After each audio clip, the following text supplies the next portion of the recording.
Hello YouTube, it's Barbara Jean. It is actually 10 o'clock in the morning. Not a really early morning video for me. Usually I do like to do them really early in the morning when everything's quiet. I don't know, there's something about the early morning when everybody's asleep and the highway and the freeways and the airways are all kind of quiet. I guess maybe I think better or something. Anyway, I'm drinking a cup of coffee. I got a very pretty mug, as you see. My sister got me this mug. It's got a red flower on it, a yellow flower, and a green flower on it. Very pretty. Mm. Just some things I've been thinking about. I was thinking a lot about Tamara in the book of, I didn't even actually cue it up here, in the book of Genesis. And it is a very strange story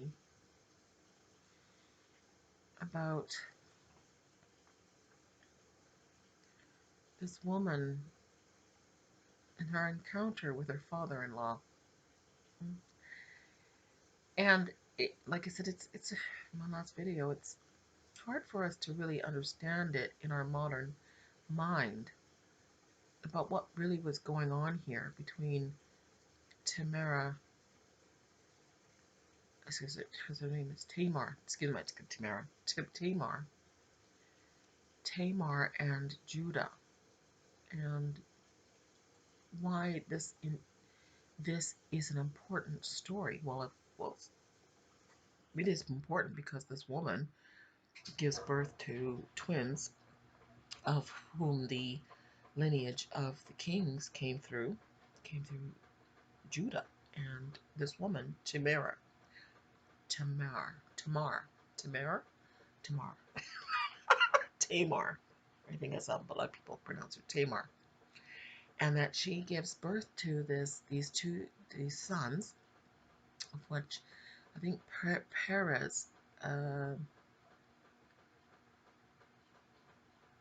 Perez, I think was her second son or her first son, her firstborn.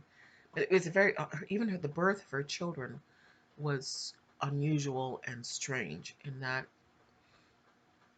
the one who breached her womb and had a red string put around his wrist, excuse me, in sort of ways.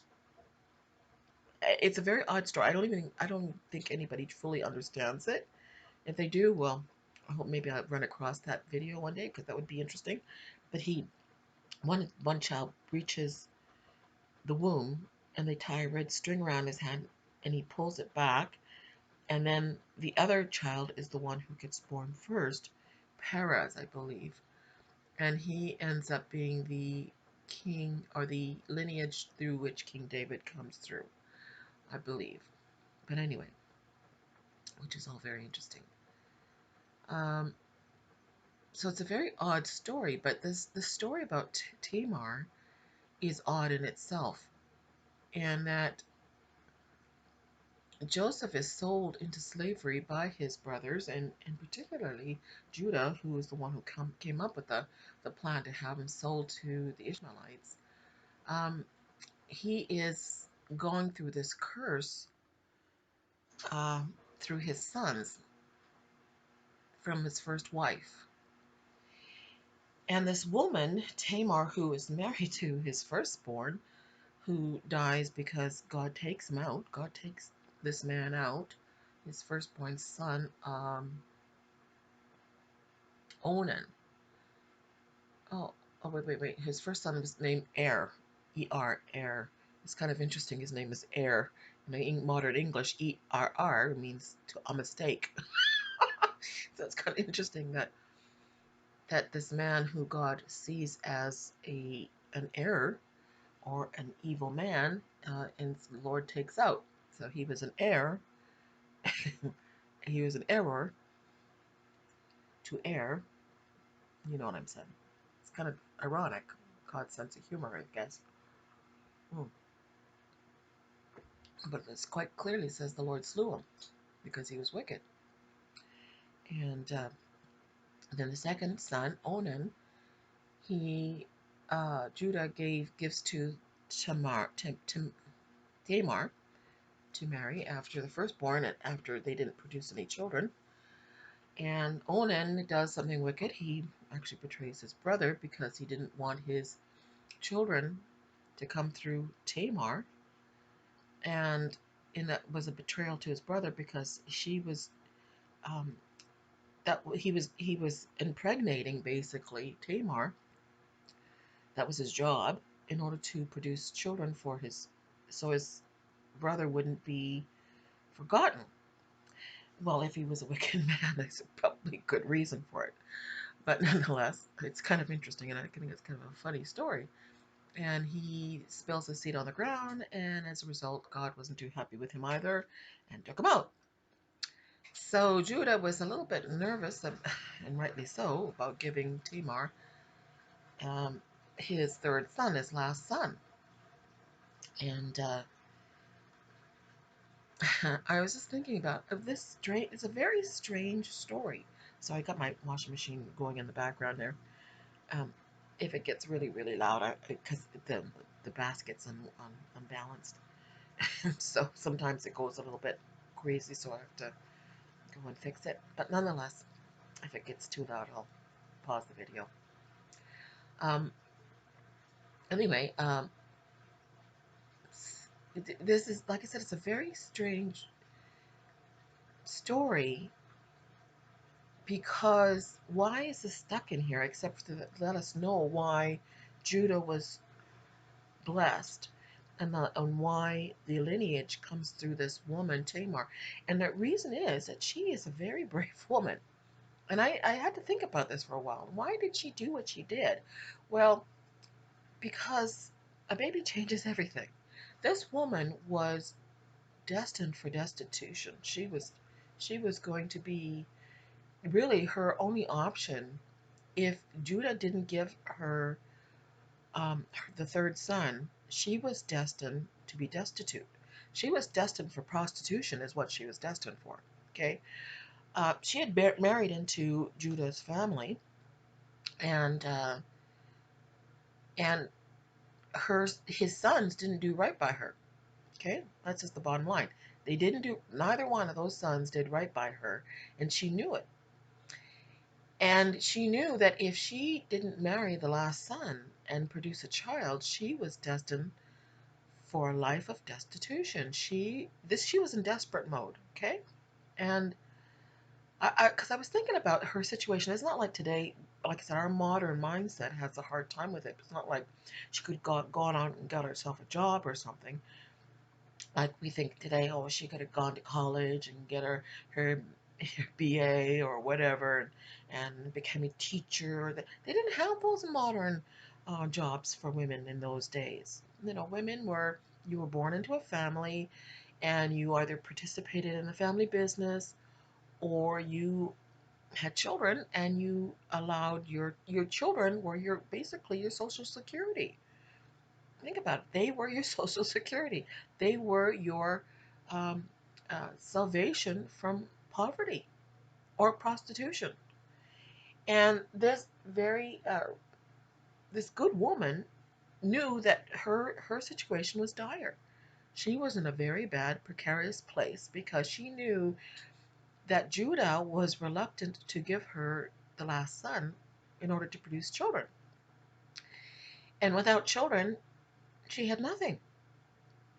She was either going to be stay in Judah's family and be treated like a servant and or treated very badly and ridiculed and or eventually probably drummed out of the situation, probably sent off to some other foreign situation, sent off to the city or you know treated so badly she was going to be uh, told to get lost, basically go find her own way. Go back to her family. Probably her family wouldn't have taken her, particularly since she didn't have any children. She had no security. And so, in her desperation, she does something very desperate. And she had to be desperate. But you know what? She was also led by the Holy Spirit.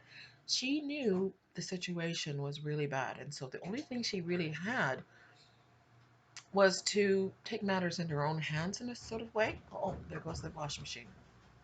I might be okay.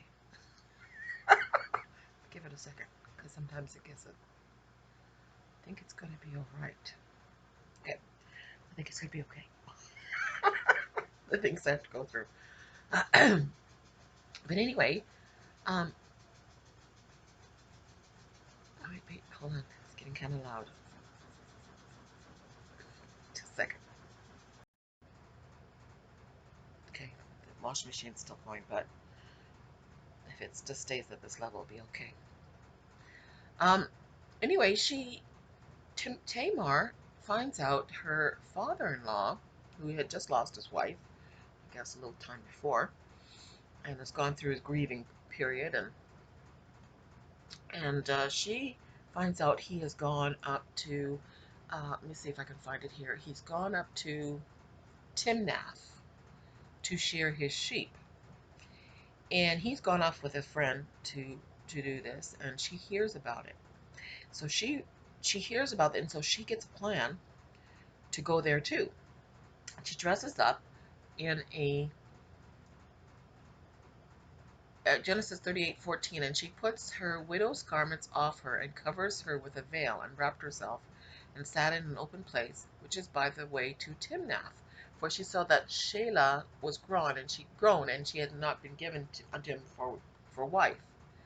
When Judah saw her, he thought her to be a harlot because she had covered her face. So I guess that was the practice in those days. If you were advertising that you were for sale, you would wear certain garments and cover your face discreetly. Um, and Judah, being at loose ends, saw her, and what she did was very frightening. I mean, a woman in her position, and she being a righteous woman, uh, she must have felt really. This must have been a very frightening thing for her to do because she could have been accosted by anybody. And how was she to know that she was going to get pregnant? She didn't know. I mean, she'd been married before and she didn't get pregnant then. So what made her think that she's going to get pregnant now? But for some reason, she thought she did. And so she does something very, very scary. And then plus, he's her father-in-law. You know, what she did took a lot of courage, particularly since the custom in those days is if you were caught in harlotry, you would be, particularly if you were married or in-law to somebody like Judah, you were facing probable death, which is what happens here. And when she's found out to be pregnant, he wants to kill her, get her off his hands. And that was really the bottom line. We can't have her in my tribe. We got to get rid of her, and let's kill her. And that, of course, he was the one who's participating in the sin, little to his knowledge. I mean, he didn't understand it, but he was participating in sin. If he thought she was a harlot, I mean, burn her, but what happened to him? Nothing. Okay? No one judged him for what he did. They were judging her. And like I said, she did this out of desperation, but that's where he was leading her to. By not giving her his son to marry in order to have children, she was heading down the road to prostitution. That was really her only option. And so she did a very brave thing. Now, like I said, in my modern mindset, it's hard for me to fathom such a thing. Um, but in those days, like I said, she didn't have any options. And so he gives her this pledge, he gives her a pledge. He wants to give her a sheep from his fold, and she says, "Well, not without some kind of guarantee that you're coming back with it. So give me your ring, your bracelets, and your staff." And so he does. He gives it to her, and she took them, and she went back to the tribe, or she went back to the tribe, and like nothing had ever happened. And by God's grace, she ends up pregnant. Would she have done it again? I guess maybe she would have. Maybe she would have gone back to the same place when she found out he was going back there if she wasn't pregnant. But by God's grace, she became pregnant. Okay. And when it's found out that she's pregnant, he, of course, Judah's up in arms. And what are we gonna do? Well, let's get rid of this woman. She's no good. And when she hands over his staff and his rings and his bracelet and said, "This is the man who I was dallying with," Judah wakes up to himself and realizes it's like that woman who's caught in adultery in Jesus's time. Maybe that's what he was writing on the ground, Judah's name. Maybe they all understood the story, that Judah was caught in adultery and they wanted to stone the woman, but it was also the man. If it wasn't for the man, nothing would have, you know, but here it is. So maybe that's what Jesus was writing on the ground, Judah's name. Um, so Judah wakes up to himself that he is a sinner. And if it wasn't for him, the first of all, not giving his son to her in order for her to have children to save her from the dire situation she was in, that he was actually leading her to that position where she had actually done something so desperate as to sleep with her father-in-law, pretending she was a harlot in order to get pregnant. The desperation to have a child. And like I said, in those days, that was your only option, really. Um, and a lot of women understand this. I mean, even today, we understand the importance of childbirth. It is an incredibly important issue for women. I mean, for men, of course, men want an heir, but for women, it is in a lot of cultures, it still can get you killed. It can still get you killed. India, for instance, if you're a widow without children, you could be thrown on the piling, on the fire when if your husband, it could be an older man or a man who died in an accident, who knows what, and they're burning them on the pyre, the uh, the wood, they're burning off his body. And if you have no children and you have no protection, and you could still be a young woman, but rather than have them have to deal with you for the rest of your life, and you be an old woman in their family, and you're not actually related to them, you might get yourself thrown on that wood pile. Okay, so it's a woman is having children is a pretty important issue for a lot of women even today. Okay, a baby changes everything in a lot of women's cultures. I mean, not all women's, a lot of cultures today, even today, a baby changes everything. And that would reminded me of Faith Hill's. Faith Hill's, it's interesting her name, Faith Hill. Anyway, it's about this woman who gives birth to a baby, and we know who that is. Teenage girl, much too young, unprepared for what is to come. A baby changes everything. Not a ring on her hand, all her dreams and all her plans. A baby changes everything. The man she loves, she never touched, how will she keep his trust? And she cries, oh, she cries. She has to leave, go far away. Heaven knows she can't stay. A baby changes everything. She can feel he's coming soon. There is no place, there is no room. A baby changes everything, and she cries and she cries. Shepherds all, gather round, up above the stars shine down. A baby changes everything. Choir of angels sing, glory to the newborn King. A baby changes everything. My whole life has turned around. I was lost, but now I'm found. A baby changes everything. A baby changes everything. Interesting. But in Tamara's case, obviously that was so. A baby changes everything. And as a result, the Lord blesses her with twins. He blesses her with two boys who change everything. Two boys, and she is the great great grandmother. Can't remember what it is, but anyway, she gives birth to a lineage that brings in David and the lineage of kings through which Jesus Christ himself was also born. This woman is also mentioned in, I believe she's mentioned in the faith. Let me see if I can find it quickly because I didn't actually cue it up. Hold on just a second. Hey, no, it's not in the faith chapter. I thought it was Hebrews, book of Hebrews 12 or 13. I can't remember. That she's not mentioned in the faith chapter, but she is mentioned. She is one of the few women that are mentioned by name in the lineage of Joseph and, of course, Jesus. And that is Matthew 1 3. Judas begat Perez and Zamar of Tamar. So she her it's one of the few times that they actually mention women's names.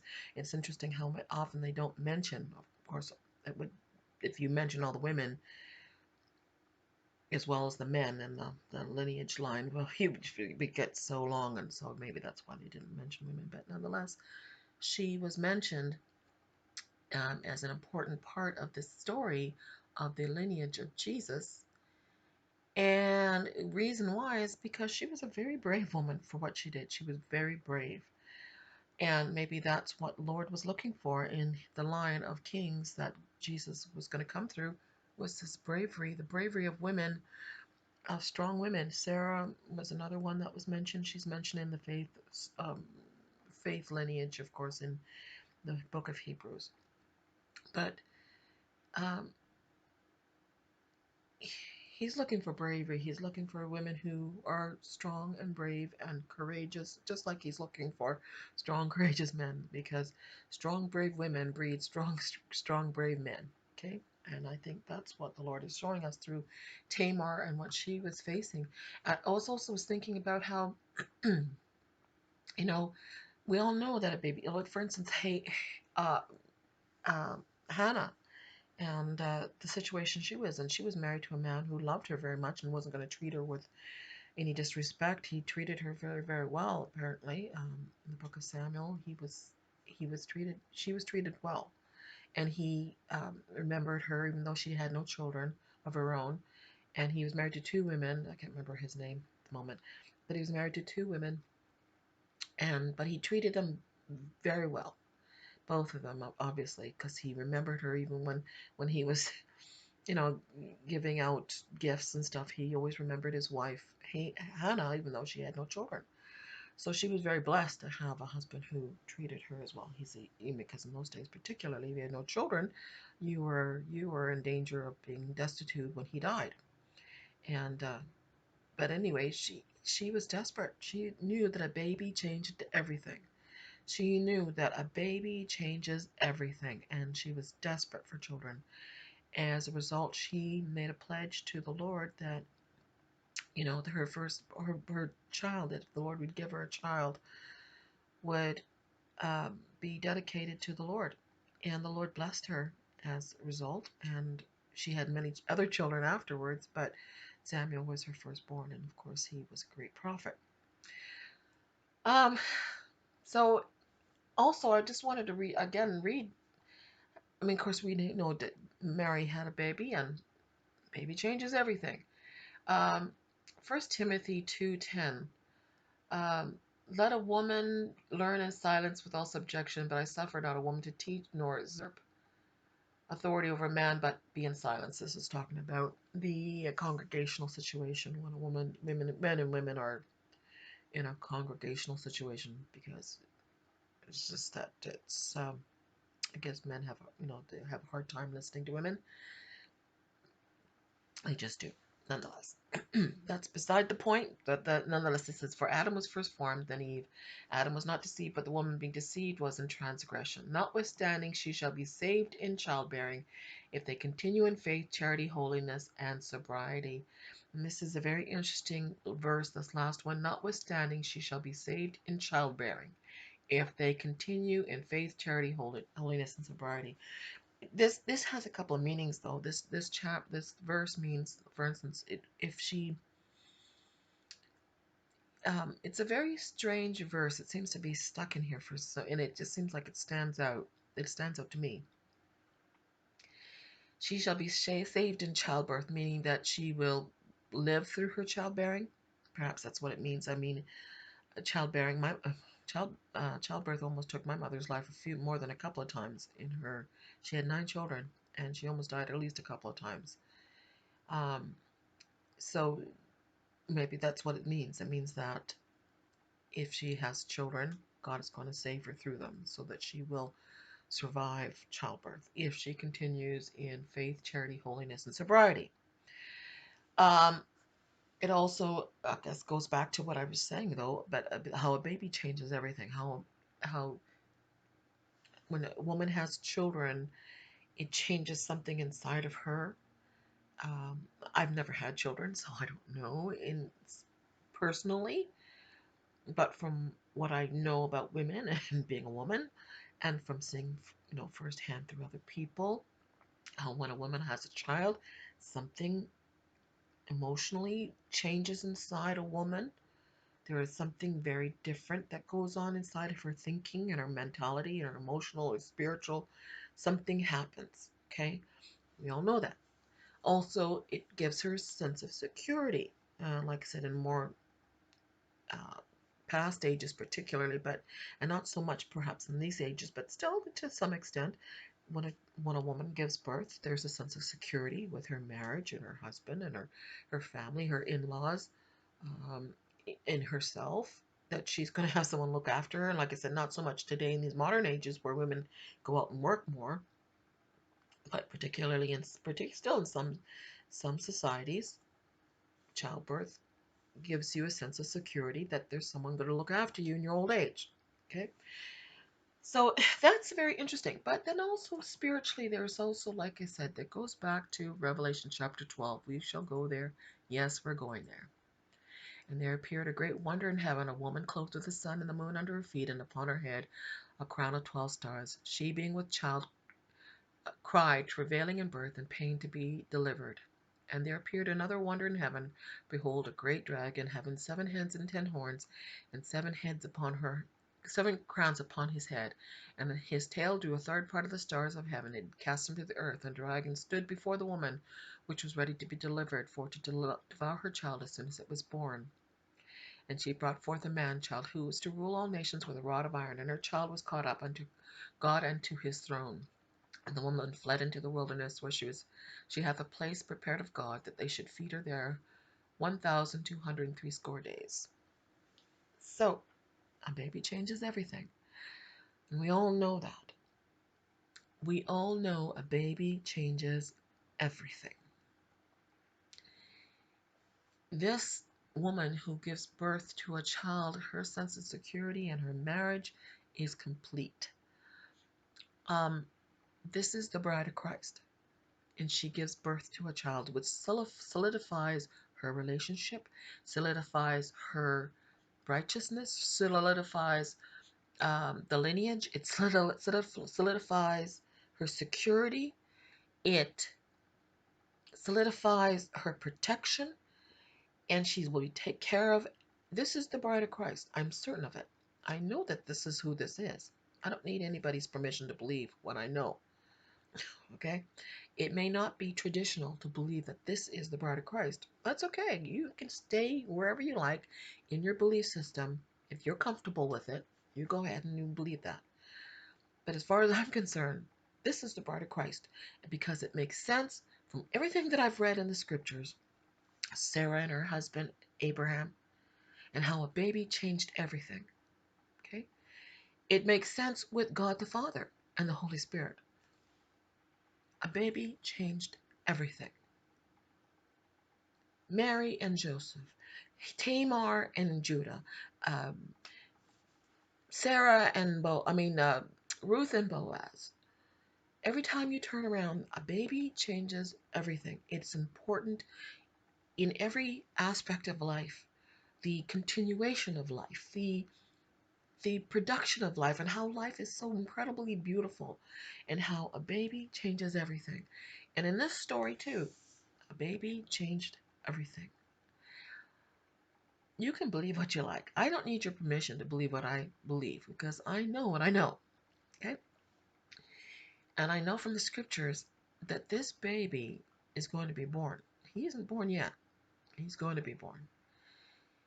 And his birth will change everything, which is, I believe, why Satan is fighting so very hard.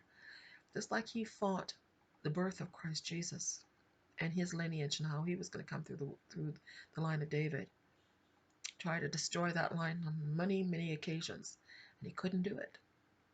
And he's not going to destroy this woman and her child either. Okay? Because a baby changes everything. When this baby is born, Satan is thrown down. He's not thrown down yet, people. Is he thrown down yet? Uh, as we look in the sky, see the chemtrails. We see the evil things that are going on in this world and how they have been abusing children and caging them and eating babies and still aborting them by the millions every year. Can you tell me that Satan is thrown down? How can anybody even believe such a thing? Jesus defeated Satan, and he is now in the world conquering and to conquer. And he will eventually conquer this situation too. He will throw Satan down to the earth, and Satan will know that his time is very, very short when this woman gives birth. Okay? Because a baby changes everything. Anyway, I think that's all I need to say in this video. I didn't really expect to go this place, but that's okay. Oh, I did. I think that's where I was heading, but um, there was something else I wanted to say, but that's okay. I think this is where I'm gonna stay. Like I said, you have my permission. You have my permission, if you need it, to believe what you believe or not to believe what you believe. Okay? I have my own permission and the permission of God, who does surgery on my head every single solitary day, almost every hour, practically every hour I'm awake. This ongoing brain surgery, and it's still going on, people. Sometimes it eases off a little bit, and I'm thinking, oh, maybe I'm almost done. And then he comes back at it again, and sometimes it's very, very intense. You don't have to believe me. That's okay, because I know what I know, and I know what I'm going through. You don't know what I'm going through. You don't know what I've been through, and you don't know what I know. And what I know is that a baby changes everything, and this baby is going to be born.